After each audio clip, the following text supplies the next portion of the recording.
Es más fácil cometer parricidio que justificarlo. Mi nombre es Emilio Papiniano y a continuación les darán una pequeña reseña de lo que ha sido mi historia y mis aportes como el jurisconsulto más prestigioso y autorizado por Roma. Saludos cordiales, mi nombre es Elda Eunice Vicente Scholl y es para mí un gusto exponerles sobre el jurisconsulto Emilio Papiniano, también conocido como uno de los príncipes de la jurisprudencia romana. Varios historiadores han supuesto que Emilio Papiniano nace en el año 150 en el área de Enisaciria, provincia de Roma. Sin embargo, estos datos no han podido ser concretados con veracidad, pues no se tiene mucha información sobre la vida de Emilio Papiniano, pero algo sí es muy seguro y muy cierto. Emilio Papiniano ha sido uno de los más grandes jurisconsultos romanos. Durante su historia, este personaje fue discípulo del jurisconsulto Quinto Servidio Escévola, quien le instruye de sus conocimientos y de lo que él creía correcto. Emilio Papiniano se reconoce como una persona de transparencia y como un personaje que tenía un talento jurídico nato. Emilio Papiniano desempeña sus cargos durante el reinado de Marco Aurelio y Septimio Severo. Septimio Severo llega a nombrar a Emilio Papiniano como un viceemperador. Era un cargo muy importante, pues solo estaba debajo del emperador Emilio Papiniano. Pero ¿cómo llega a este cargo Emilio Papiniano? Ahora quiero contarles cómo era conocido este personaje ante la sociedad, pues Emilio Papiniano ante los demás llevaba una vida pública intachable y asimismo con un talento jurídico nato. Este personaje le gustaba resolver los casos tanto justamente, pero también equitativamente para todos los demás involucrados. Esto llega a ser de gran conocimiento para Septimio Severo. Pero ahora bien, ¿cómo Septimio Severo llega al trono? En este entonces, Marco Aurelio era el emperador de Roma, pero este recibe un golpe de estado. Siendo así, Septimio Severo, quien ese entonces era general romano, llega a ocupar el cargo de emperador, nombrando así a Papiniano como un prefecto pretoriano, cargo que era equivalente a un viceemperador. También llega a nombrarlo como un magister libellorum. Pero estos dos, ¿qué tenían en relación? Como verán, Emilio Papiniano y Septimio Severo eran íntimos amigos. Pero, ¿será que solo el cariño había tomado en cuenta Septimio Severo para darle tal cargo? Y la respuesta es no. Pues Emilio, como bien lo dije antes, se había dado a conocer por ese talento jurídico, pero por su transparencia al momento de trabajar. Esto motivó a Septimio Severo a nombrarlo con tal cargo, tanto de alto rango como de una alta responsabilidad sobre sus hombros, pues Septimio estaba completamente convencido que su fiel y buen amigo Papiniano podía desarrollar este cargo, y así fue. Este cargo Papiniano lo desarrolla durante 9 años. Al morir, Septimio le deja a cargo a su fiel y buen amigo a sus 2 hijos. Hieta y Caracalla, pues estos dos desde muy pequeños habían tenido una rivalidad. Pero Papiniano no logra cumplir con el último deseo de su fiel y buen amigo, pues Caracalla, en un día tan inesperado, logra asesinar a su hermano Hieta. Caracalla así quería tomar el ejemplo del emperador Nerón, quien había matado a su hermanastro británico. Esta muerte, años antes, había podido ser justificada. Lo mismo quería hacer Caracalla. Sin embargo, Papiniano, en su fiel principio de moralidad, no cabía en la cabeza que podía justificar tal muerte y tal atrocidad, negándose así a la petición del emperador Caracalla. Papiniano era un personaje de libre opinión, sin importarle lo que los demás le dijeran o lo que podía pasar. Él se mantenía firme en lo que él creía y en lo que él estaba convencido.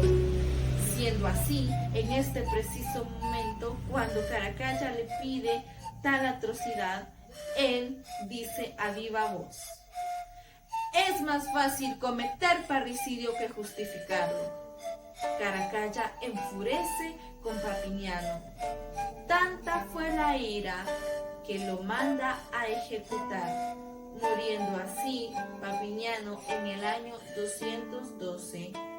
Este personaje, según datos que nos redactan, vive 62 años, muriendo así como un mártir de la justicia, pero también recordado como uno de los príncipes de la jurisprudencia romana.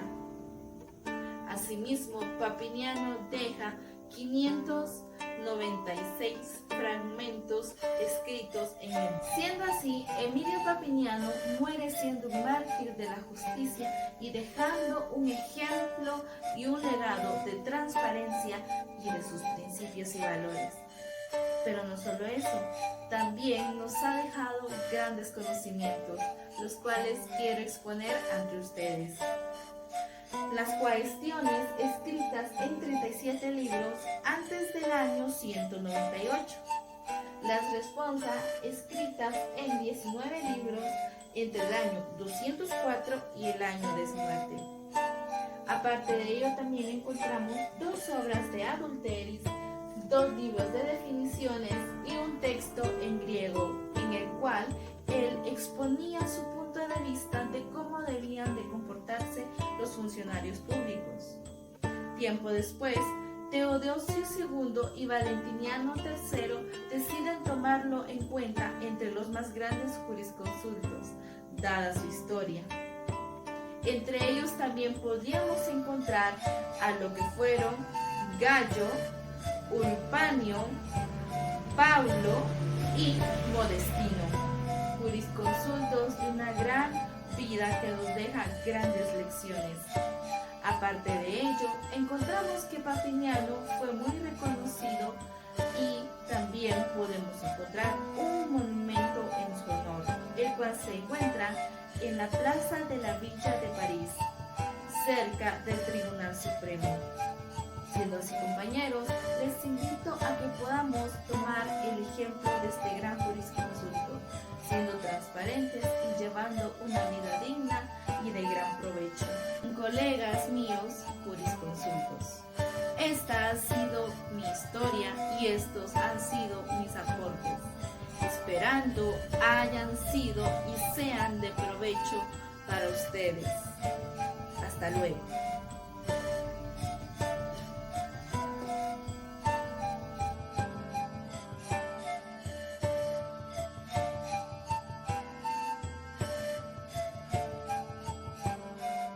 De hombres es equivocarse, de locos persistir en el error. Esta es una de las frases de Marco Tulio Cicerón. Marco Tulio Cicerón nació el 3 de enero del año 106 a.C. en Arpino, en un municipio localizado a 110 kilómetros de la capital. Su padre fue Marco Tulio Cicerón y su madre fue Elvia Cicero. Su padre era un terrateniente que provenían de una familia plebeya elevada al ordo equestre. ¿Quién era Marco Tulio Cicerón? Era un pensador, filósofo, político y un abogado de la antigua Roma, que eran muy famosos por sus discursos judiciales. Cuando era niño, sus padres lo enviaron a Roma para estudiar derecho con los más importantes letrados del momento, como Cebolla, entre cuyos alumnos se encontraba Cayo Mario Sulpicio, como también Ático. Gracias a este último estudio entró en contacto con Arquías, que era un poeta de Antioquia, de lo que aprendió lo esencial de la literatura helena y adquirió el placer de la poesía. A los 14 años, Marco Tulio Cicerón, en el año 92 a.C., escribió su primera poesía y se le llamó Pontius Glaucus. Al parecer le hacía similitud a las palabras de Plutarco, que lo consideraba como uno de los alumnos sobresaliente y precoz de su generación. Cuando Marco Tulio tenía 16 años, lo mandaron a la metrópoli con los mejores maestros, que era Filón de Larisa, que le brindaron una sólida información filosófica. A los 17 años comenzó el servicio militar bajo las órdenes de Pompeyo Estrabón, que era el padre de Pompeyo.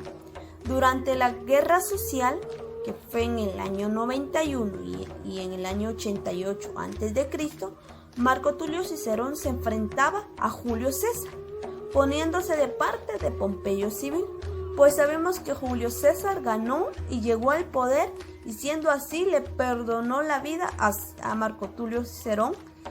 Y siempre Marco Tulio Cicerón tuvo un estatuto de un hombre político y activo hacia Julio César. Y cuando terminó el conflicto en el año 81 que hubo con Pompeyo y Julio César, retomó los estudios de su filosofía y del derecho.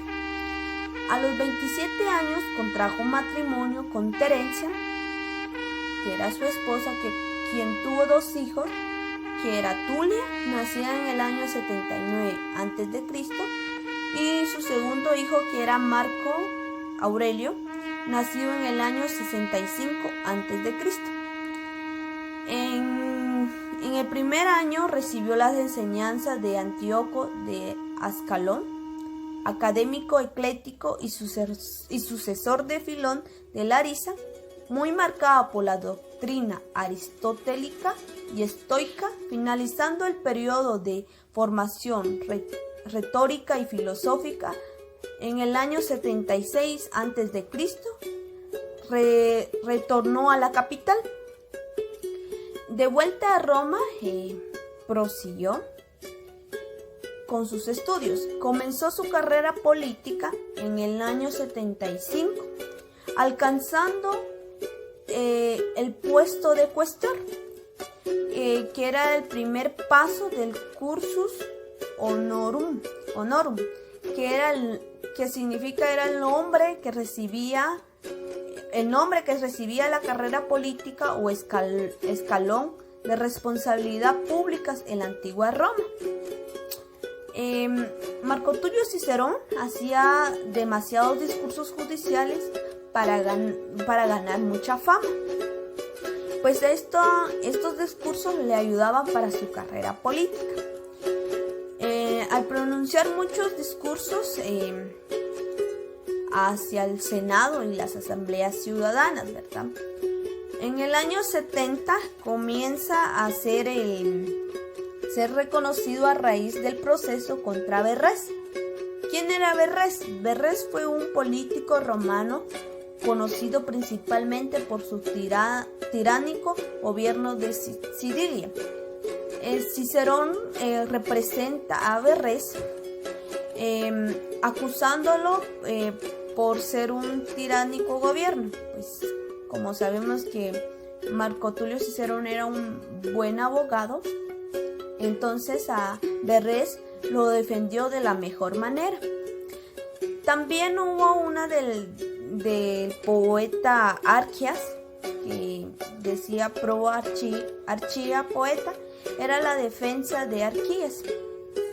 Pues la defensa de Licinio Arquías fue acusado por no ser ciudadano romano. Pues también Marco Tulio Cicerón gana este discurso. También defiende a su amigo Milón. En latín se dice Tito Annio Milón, que se llamaba, que fue causado lo acusaban por asesinar a su rival político Publio Clodio Pulcro en la vía Apia. En el año 69 a.C. obtuvo la edilidad, que significa cargo al que ponían optar los patricios y los plebeyos, nacido a imagen de los ediles plebeyos, ¿verdad?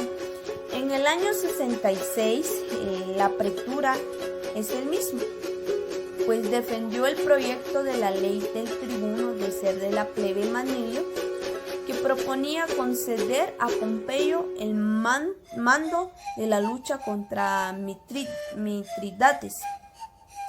El discurso que pronunció de Lege Manilia le distanció de los conservadores, que pues Marco Tulio gana, era de los mejores abogados, pues cada vez se hacía popular en Roma.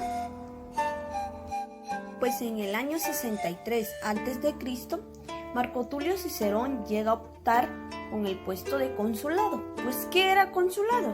Era el magistrado de más alto rango de la República Romana.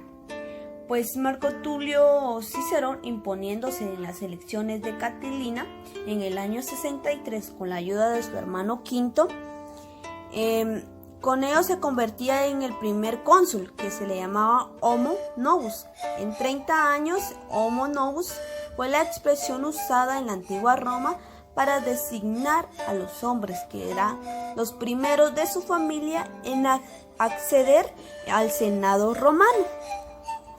Pues en ese año 63, Lucio Sergio Catalina decidió prender fuego a Roma para hacerse del poder, ¿verdad? Entonces Marco Tulio Cicerón descubre de esta emboscada y en uno de sus discursos Marco Tulio Cicerón dice o tempora o mores, que significaba qué tiempos, qué costumbres.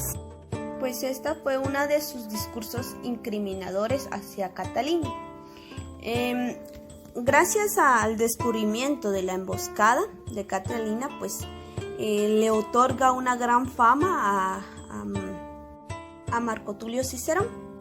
Pues el orador Cato le llama el pater patria, que significa el padre de la patria. Esta era la primera vez que se utilizaban estas palabras. Eran para poder alabarle a Marco Tulio Cicerón por sus esfuerzos por conseguir la paz y no la guerra. Pues Marco Tulio Cicerón, con tantos halagos, pues llegó a creerse toda su singularidad. Pues en el año 58 a.C., este orador no es capaz de competir contra César, Pompeyo y Clodio. Marco Tulio Cicerón intenta aplicar la pena de muerte a Catalina sin ser llevado ante juicio. Pues en el mismo año 58 a.C., César consiguió el reconocimiento de una ley que sancionaba con la pena de muerte a todo ciudadano romano que hubiera hecho ejecutar a otro sin el previo consentimiento del pueblo. Y Marco Tulio Cicerón, al escuchar que este reconocimiento había buscado César, se marchó hacia el exilio, ¿verdad?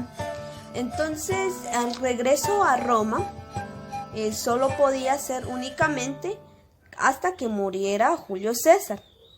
Pues Julio César fue asesinado y Marco Tulio Cicerón volvió a Roma. Volviendo a Roma, Marco Tulio Cicerón se dedicó a la literatura y uno de los libros que él escribió cuando regresó a Roma fue Orator. También escribió de República, también de Legibus, de Officis y otras obras que también se dedicó a escribirlos. Pues transcurso de ese tiempo, Marco Tulio Cicerón intentó aliarse con Octavio Augusto, pues este intento fue en vano, porque Octavio Augusto era hijo de César, pero Octavio se reconcilió con Marco Antonio y se unió sus fuerzas con las de este y con el ejército de Lipido. Pues este gobierno, cada vez que Marco Tulio Cicerón hacía un discurso, pues él se volvía más fuerte, ¿verdad?, en su gobierno. Y pues a Marco Tulio Cicerón ya lo habían amenazado con muerte. Marco Tulio sale huyendo de Roma para salvar su vida. Marco Tulio Cicerón tenía la edad de 63 años y pues fue alcanzado por el ejército de Octavio Augusto y Marco Antonio. Pues Marco Tulio Cicerón fue decapitado el 7 de diciembre del año 43 a.C. La cabeza de Cicerón fue exhibido en el estrado.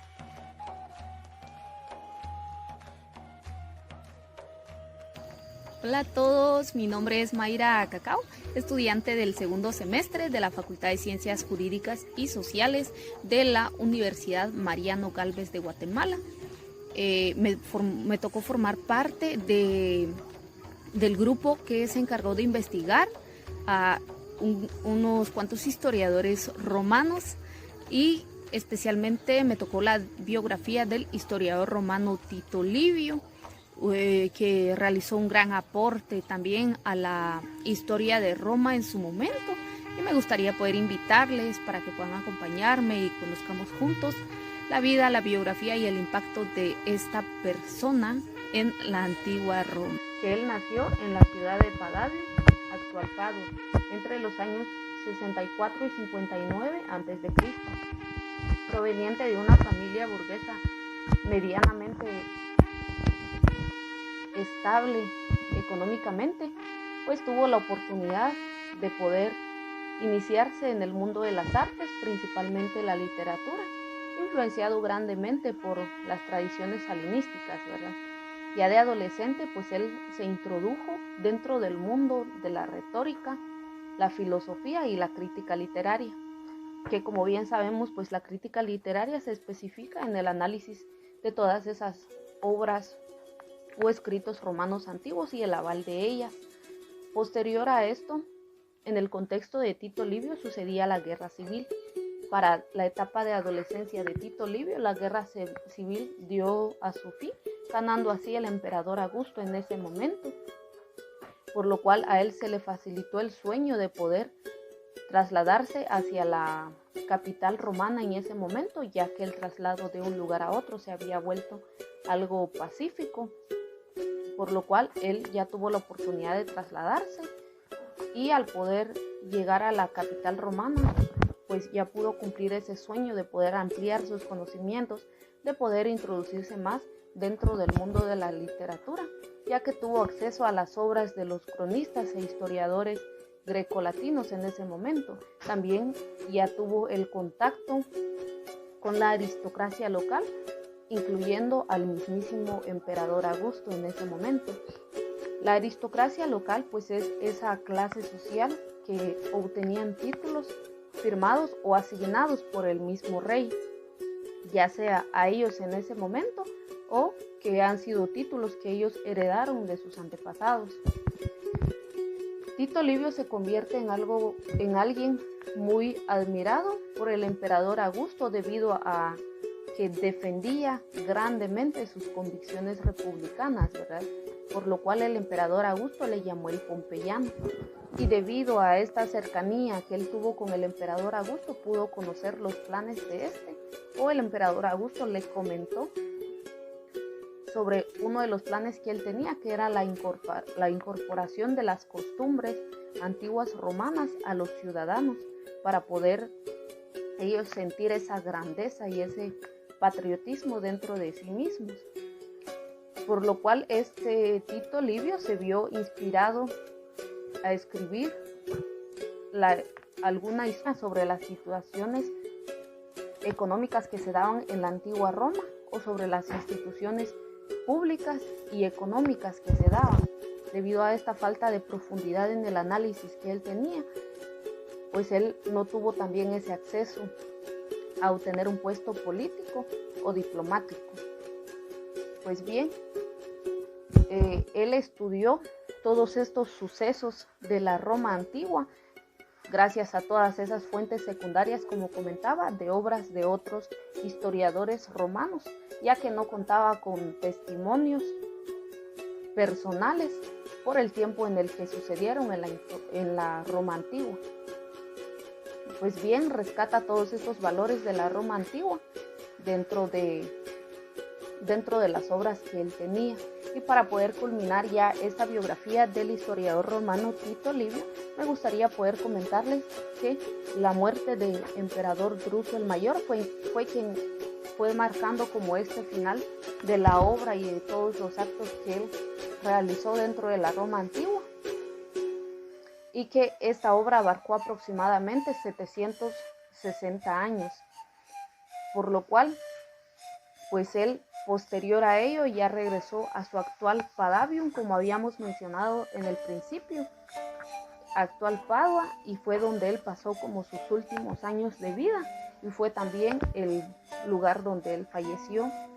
Agregado a esto, también me gustaría que ustedes sepan de este historiador romano, es que la obra que él realizó fue consagrada como uno de los más grandes o más voluminosos dentro de la historia, por lo cual es una fuente de información necesaria de futuros historiadores de origen romano, o se convirtió en una fuente de información necesaria. Pues bien, esto es lo que les comento acerca del historiador Tito Livio. Mi nombre es Mayra y fue un gusto poder compartir la vida, la biografía, las acciones y también un poco del contexto de la antigua Roma con ustedes. De la historia de Roma, sobre la fundación de Roma desde el año 753 a.C. hasta la actualidad, o las actividades más contemporáneas que realizaban en ese momento. Pues bien, como valor agregado a los escritos que él fue adquiriendo o teniendo como base en otras obras de otros historiadores romanos, tales como Polibio, Posidonio, entre otros, pues él ya le agregó relatos dramáticos, comparaciones y descripciones elocuentes, así como narraciones poéticas a estas costumbres antiguas que él fue adquiriendo, o cuando él estaba describiendo la historia de Roma desde su fundación en el año 753. Pues bien, dentro de todo este trayecto que él realizó, fue como realizando una recuperación integral del pasado republicano, para poder demostrar con esto la tradición, el orden y la gloria de lo que era un pasado integral republicano, ¿verdad? Sobre, como bien sabemos, la idea y las convicciones que él tenía ya muy presentes dentro de sí mismo y que defendía pues grandemente. Con esto pues él trató de demostrar una Roma poderosa, glorificada y con capacidad militar y cultural para poder dominar al mundo, ¿verdad? Él quería demostrar esto con la obra que él tenía, por lo cual justificó las guerras civiles realizadas en otros territorios. Y así fue como él plasmó la historia de Roma desde su fundación en 142 libros y los dividió en grupos de 10, por lo cual estos 142 libros, a la cual él llamó la historia de Roma desde su fundación, pues también es conocido como las décadas, ¿verdad? Culminó toda esta obra con diálogos histórico-filosóficos y también tratados retóricos de personajes muy reconocidos, en la cual él las exponía dentro de presentaciones públicas y plazas públicas también en ese momento para darlas a conocer. Y como bien sabemos, otro dato curioso que me gustaría poder compartirles es que se asegura o se tiene la certeza de que Tito Livio pues nunca se involucró o nunca tuvo un puesto político debido a la falta de profundidad en el análisis que él tenía sobre las situaciones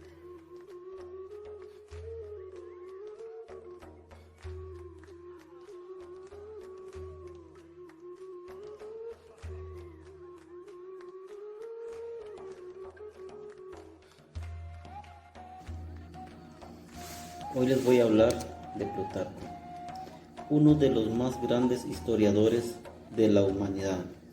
Nació en Querona en el gobierno del emperador romano Claudio. Plutarco pertenecía a una familia acomodada. El padre de Plutarco, Autóbulo, era aficionado a la caza y a los caballos. Plutarco alisó sus estudios en Atenas, aunque fue encaminado en las matemáticas, pero él obtenía sus poderes y sus estudios por la ética. Al terminar sus estudios, volvió en Querona. Tiempo después, en el año 67, realizó sus estudios viajando a Alejandría y Asia Menor. Visitó Esmirna, donde un centro importante de filosofía. Según se cree que Plutarco participó en los misterios de Eleusis. Plutarco ofició como sacerdote del templo de Delfos. Como magistrado representó a su pueblo en misiones a otros países. La ciudadanía romana lo obtuvo por medio de su amigo Lucio Floro, y Plutarco adoptó el nombre romano de Venucio Plutarco. En Roma hizo amistades. Fue un joven Plutarco el cual escribió lo de la obra de Miscelánea sobre su moral y otro de biografía. Su famosa obra, que son las vías paralelas y las obras de Plutarco, tuvieron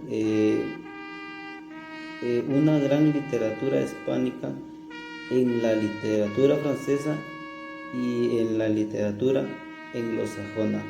El 17 de octubre de 1960 se descubrió el asteroide que fue el de 6615, el cual fue bautizado con el nombre de Plutarco. Plutarco también dice que en las artes, que en las ciencias como en la virtud deben concurrir tres cosas: la naturaleza, la instrucción, los hábitos. La naturaleza sin instrucción es ciega, la instrucción sin naturaleza inadecuada, el ejercicio sin instrucción nulo.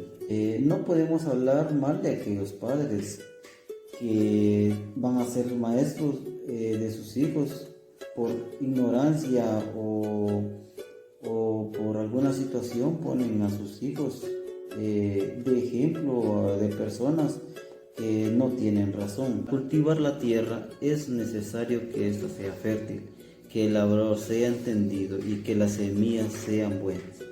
La naturaleza se puede comparar con la tierra, el maestro con el labrador y los preceptos de la razón con la semilla. Dichoso y afortunado aquel que con los dioses y que los dioses le haya concedido estas tres cosas que dijo Plutarco. Plutarco fue un filósofo que en su tiempo fue un gran historiador, que dijo también que si una tierra se abandona se vuelve estéril, y que mientras tanto sea su ventaja, más sea su pérdida. y si se cultiva puede dar muy buen fruto. ¿Qué vigor del cuerpo nos echa a perder por la molicie, negligencia de los malos hábitos? ¿Qué naturaleza débil no adquiere una fuerza extraordinaria mediante ejercicios ni competencias? Lo dijo nuestro personaje Plutarco. Dijo que también conviene que las madres alimenten a sus hijos con mayor cuidado, amando a sus hijos desde lo último, ya que la crianza es un afecto común, que lo dijo siempre nuestro personaje en aquel tiempo. Los niños son alcanzados por su edad, debe tenerse y ponerse en gran cuidado, ya que los niños son débiles, pero con el tiempo los padres deben enseñarles siempre lo que es la educación. Esto debido a que la fuente, la raíz de una buena conducta es precisamente la buena educación. Nuestro personaje Plutarco dice que la razón y la palabra son nuestros bienes más altos.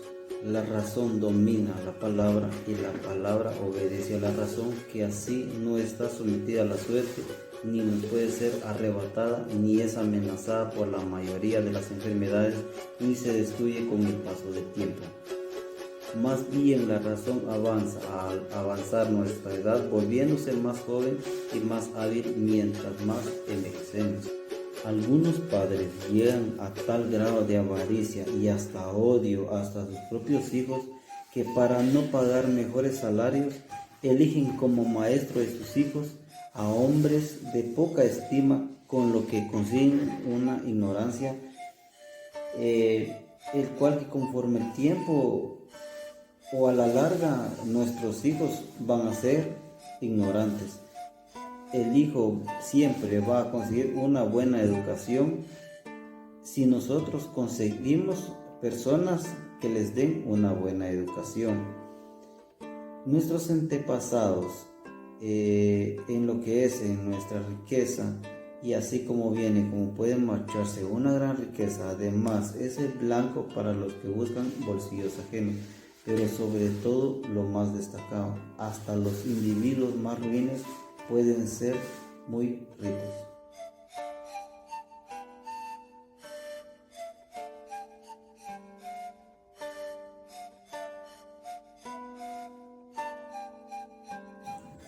Hola, yo soy Caius Suetonius Tranquilius, mayor conocido como Suetonius, y a continuación mi historia será presentada ante ustedes.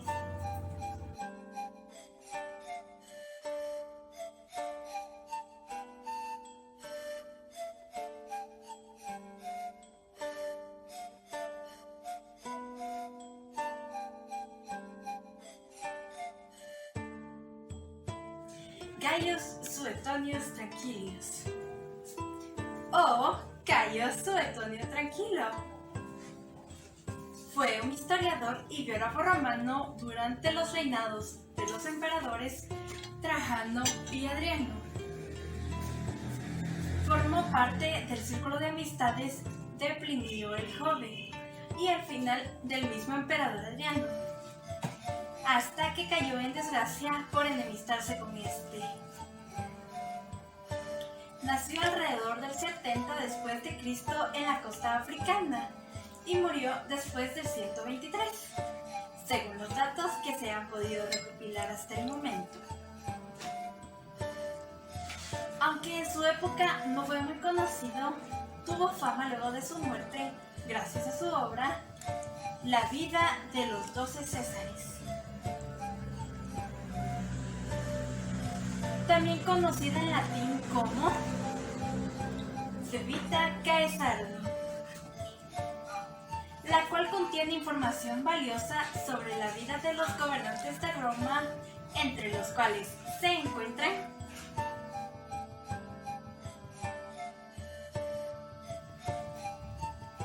quien fue un político y militar romano del siglo I a.C., miembro de los patricios Julio Césares, que alcanzó las más altas magistraturas del Estado romano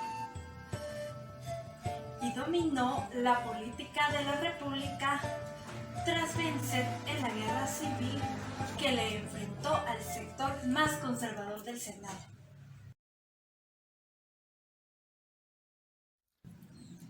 Fue el primer emperador romano. Gobernó entre el 27 a.C. y el 14 después de Cristo, convirtiéndose así en el emperador romano con el reino más prolongado de la historia.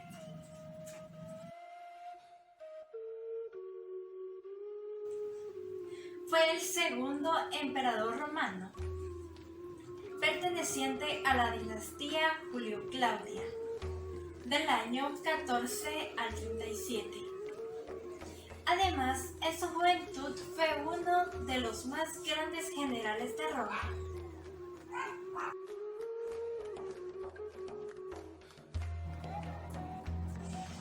Fue el tercer emperador romano perteneciente a la dinastía Julio-Claudia, del año 37 al 41. Se convirtió en el primer emperador en presentarse ante el pueblo como un dios.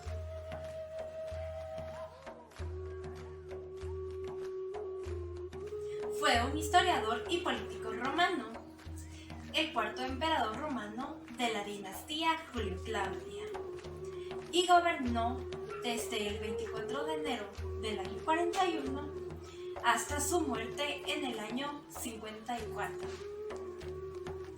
Su gobierno fue de gran prosperidad en la administración y en el terreno militar.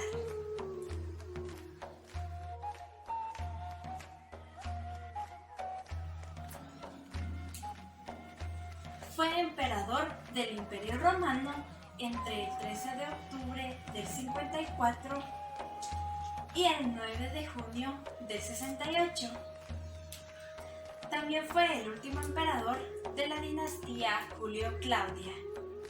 Su reinado se asocia comúnmente a la tiranía y a la extravagancia.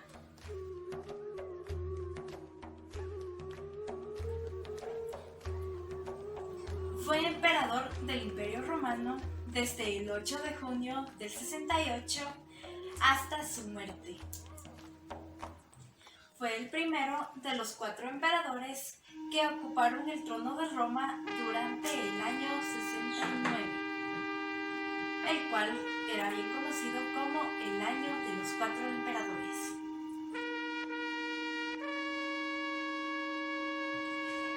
Fue emperador del Imperio Romano durante 3 meses, desde el 15 de enero al 16 de abril del 69. Tras la muerte de Servio Sulpicio Galba, se convirtió en el segundo en ascender al trono durante el año de los 4 emperadores.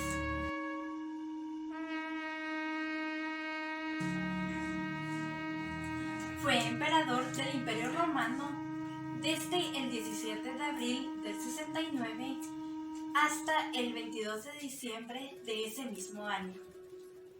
Accedió al trono tras las muertes de sus 2 predecesores, Galba y Otón, ambas víctimas del año de los 4 emperadores.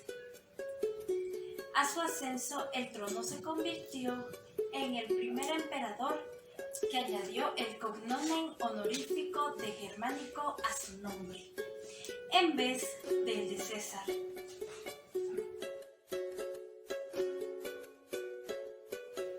Fue un político y militar romano que obtuvo el trono del imperio en julio del año 69 y gobernó con el nombre de Emperador César Vespasiano Augusto hasta su muerte.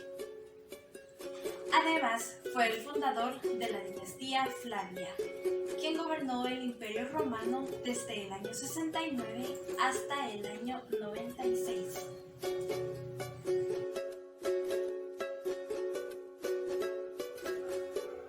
Fue un político y militar romano que ascendió hasta el trono del imperio con el nombre de Emperador Tito Vespasiano Augusto y gobernó desde el 94 de junio del el año 79 hasta su muerte.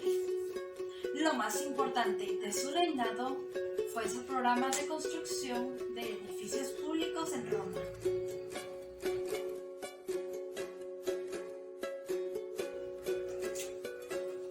Fue emperador del Imperio Romano desde el 14 de octubre del 81 hasta su muerte, el 18 de septiembre del 96.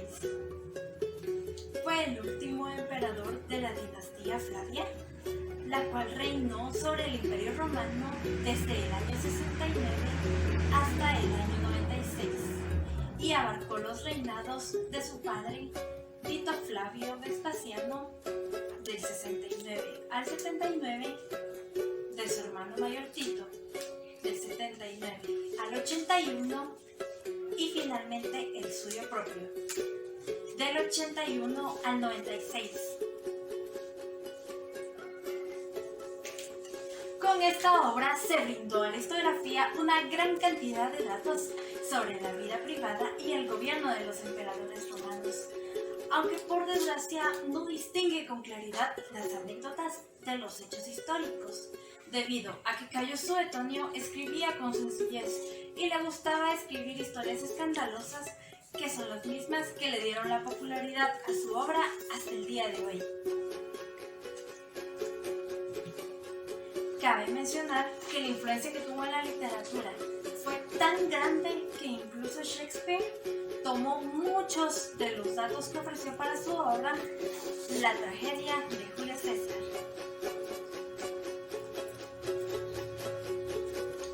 Con esto termino recordando una de las frases más célebres de Cayo. En un estado verdaderamente libre, el pensamiento y la palabra deben ser libres. Espero les haya gustado mi historia. Los invito a leer mi libro De Vita Caesari. Adiós.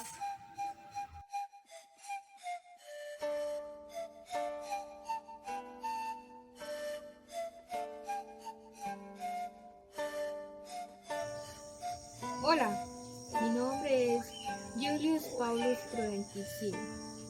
Soy más conocido como Paulo. Soy descendiente de una familia griega que originalmente viene de un pueblo desconocido. A continuación, se estará narrando un poco más sobre mi historia. Paulo fue uno de los más influyentes y distinguidos juristas romanos. Además, fue pretor en la época de la dinastía Severa del Imperio Romano. Durante los reinados de los emperadores Septimio Severo y Caracalla sirvió como jurista. Fue auxiliado por el emperador Heliogábalo y del mismo rescatado por Alejandro Severo, quien lo rescató del destierro en que lo había condenado Heliogábalo. Severo, junto con su madre Julia Mamea, nombraron a Paulo como uno de los asesores jurídicos del emperador. Paulo escribió 319 publicaciones jurisprudenciales, en la cual no solo analizaba sobre otros juristas, sino que también daba su punto de vista. Él comentó varias leyes y esto hace que él deje un gran legado de conocimiento jurídico. Entre todos sus escritos se destacan los 78 libros del Ad Edictum, la cual consistía en seguir con fidelidad la legislación edictal.